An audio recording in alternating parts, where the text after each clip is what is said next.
मैत्री दिनाच्या सर्वांना हार्दिक शुभेच्छा.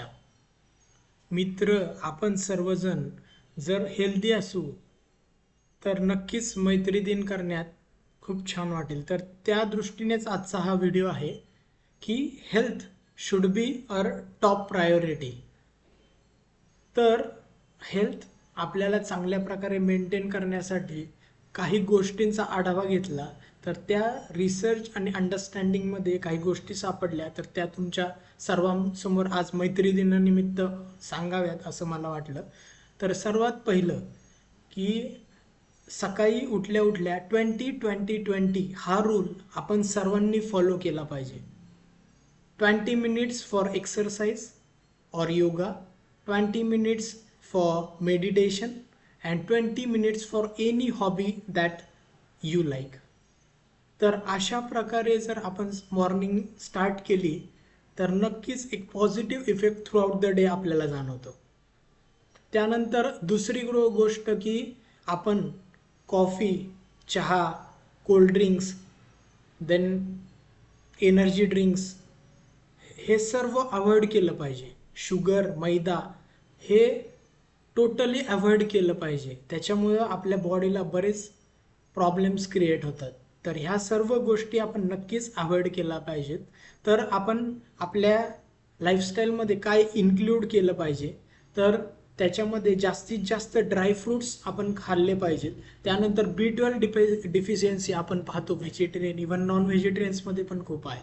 तर त्यासाठी आपण pumpkin seeds, then sesame seeds, chia seeds, dry fruits roast करून त्याची पावडर बनवून रोज दुधाबरोबर किंवा गरम पाण्याबरोबर जरी घेतले तरी B12ची डिफिशियन्सी कमी होण्यास नक्कीच आपल्याला मदत होईल. त्यानंतर मशरूमची भाजी आपण जर खाल्ली तर अशा प्रकारच्या बऱ्याच गोष्टी आहेत ज्या आपण नक्कीच आपल्या आहारात घेऊ शकतो आणि आपल्या ज्या डिफिशियन्सीज आहेत त्या आपण नक्कीच कमी करू शकतो.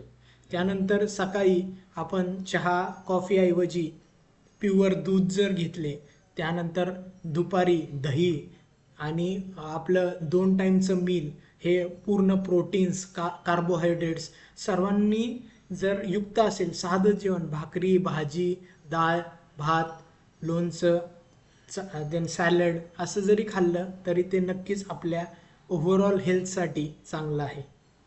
त्यानंतर अजून महत्त्वाची गोष्ट म्हणजे आता हेल्थ कधी कमी जास्त ते सांगून येत नाही. त्यासाठी आपल्याकडे नक्कीच हेल्थ इन्शुरन्स असला पाहिजे. तर कमीत कमी 10 ते 20 लाखाचा इन्शुरन्स हा आपल्याकडे नक्कीच पाहिजे. त्यानंतर प्रत्येक वर्षी आपण सर्वांनी फुल बॉडी चेकअप केला पाहिजे. त्यातनं जर काही कमी जास्त आपल्याला समजलं की हे व्हिटॅमिन्स कमी आहेत, ह्या गोष्टी कमी, तर त्यावर आपण तशा गोष्टी आपण करू शकतो आणि ती डिफिशियन्सी आपण रिमूव्ह करू शकतो. तर त्यासाठी सेफ्टीसाठी आपण फुल बॉडी चेकअप दरवर्षी केला पाहिजे.